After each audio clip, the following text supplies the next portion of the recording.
হাসিব ও জায়ান খুব ভালো বন্ধু। দুজনে এবার সপ্তম শ্রেণীর ছাত্র। আজ সকালে হাসিব ও জায়ান রিকশায় করে একসাথে স্কুলে রওনা দেবে। মা, আজকে আমি আর জায়ান একসাথে রিকশায় করে স্কুলে যাব। ঠিক আছে, যাও। বাবা হাসিব, স্কুলে মন দিয়ে পড়াশোনা করবে, কারোর সাথে দুষ্টুমি করবে না। ফিয়া আমানিল্লাহ। ঠিক আছে আম্মুজি, আল্লাহ হাফেজ। আল্লাহ হাফিজ। সাবধানে যেও। হাসিব আর জায়ান রাস্তায় অপেক্ষা করতে থাকে রিকশার জন্য।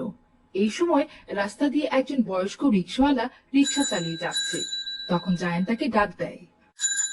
এই রিক্সা যাবে? হ, যাব। কোথায় যাবেন? কমলাপুর স্কুলে। উঠেন, যাব। আগে ভাড়া ঠিক করে নিই। ভাড়া কত? 20 টাকা। এখান থেকে এতটুকু রাস্তা 20 টাকা? আমাদের নতুন পাচ্ছেন নাকি এই শহরে? 15 টাকা ভাড়া। প্রতিদিন আমরা যাওয়া আসা করি। গেলে চালেন, না গেলে নাই। বয়স্ক মানুষ, রিক্সা চালাতে কষ্ট হয়, তাই 5 টাকা বেশি চেয়েছি। জায়ান, উনি মুরব্বী মানুষ, 5 টাকার জন্য ওনার সাথে তর্ক করিস না। আরে চুপ কর। টাকা কি গাছে ধরে? চাইলেই পাওয়া যায়। চল। চল, হেঁটেই যাই তাহলে, দেরি হয়ে যাচ্ছে স্কুলের জন্য।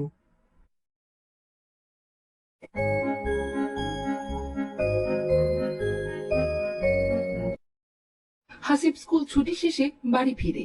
বাড়িতে ঢুকতেই দাদুর সাথে দেখা হয়ে যায় হাসিবের।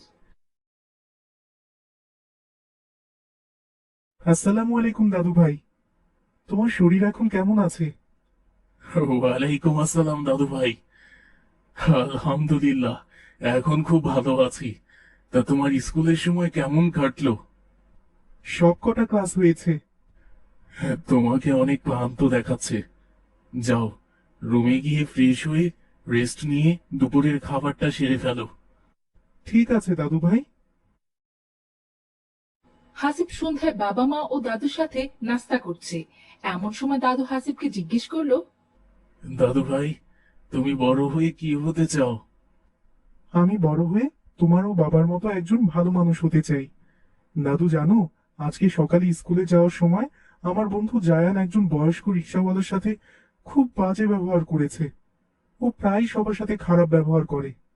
তুমি কি জানো, কারোর সাথে হাসি মুখে কথা বলা, ভালো ব্যবহার করা একটা ইবাদত? আজকে জায়ানের ব্যবহারে বয়স্ক লোকটা খুব কষ্ট পেয়েছে। ঠিক আছে, চলো, আজ তোমাকে শিখাবো ভালো মন্দের তফাৎ বের করবে কিভাবে। ঠিক আছে দাদু ভাই। নাস্তা শেষ করে দাদু হাসিবকে বোঝাতে থাকে ভালো ছেলেরা আর খারাপ ছেলেরা কেমন হয়, তাদের মধ্যে পার্থক্য কি। ভালো ছেলে বা ভালো মানুষ হতে হলে তোমাকে অবশ্যই সত্যকে জানতে হবে এবং মানতে হবে। আর এই জন্য তোমাকে অবশ্যই কোরআন এবং হাদিস অধ্যয়ন করতে হবে। কারণ কোরআন হলো সেই গ্রন্থ যা আল্লাহ তাআলা তার বান্দাদের সঠিক পথ দেখানোর জন্য তার নবী মুহাম্মদ সাল্লাল্লাহু আলাইহি ওয়াসাল্লামের নিকট পাঠিয়েছেন। আর হাদিস হলো সেই গ্রন্থের ব্যাখ্যা যা মুহাম্মদ সাল্লাল্লাহু আলাইহি ওয়াসাল্লাম তার কথা, কাজ এবং সমর্থনের মাধ্যমে তৈরি করেছেন। কে ভালো কে খারাপ তা বুঝবো কিভাবে? যারা সমাজে এবং মানুষের মধ্যে বিশৃঙ্খলা সৃষ্টি করে, তারাই হচ্ছে খারাপ মানুষ।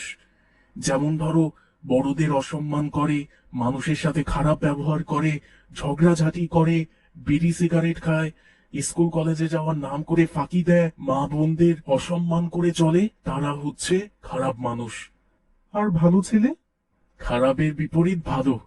যে ভালো হয় সে মানুষের সাথে ভালো ব্যবহার করে, সমাজে শৃঙ্খল ভাবে থাকে, সমাজে নিয়ম কানুন মেনে চলে, বিপদে মানুষের পাশে দাঁড়ায়, পশু পাখিকে ভালোবাসে, মা বাবার কথা মেনে চলে, বড়দের সম্মান করে, সর্বোপরি ইসলামের আদর্শ মেনে চলে।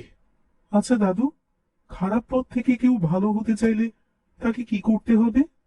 তোমাকে সত্যের পথে চলতে হবে, তাওয়াক্কুল করতে হবে, তওবা করতে হবে, মহান আল্লাহ তাআলার কাছে হৃদয় থেকে ক্ষমা চাইতে হবে। তুমি যদি ইসলামের পথে মেহনত করো, মহান আল্লাহ তাআলার কাছে প্রতিনিয়ত ক্ষমা চাও, তাহলে ইনশাআল্লাহ তুমি সঠিক পথে আসতে পারবে। ঠিক আছে দাদু ভাই, এখন অনেক রাত হয়ে গেছে, ঘুমিয়ে পড়ো। দাদা ভাই, তোমাকে অসংখ্য ধন্যবাদ এত সুন্দর করে আমাকে ভালো ছেলে খারাপ ছেলে সম্পর্কে বোঝানোর জন্য।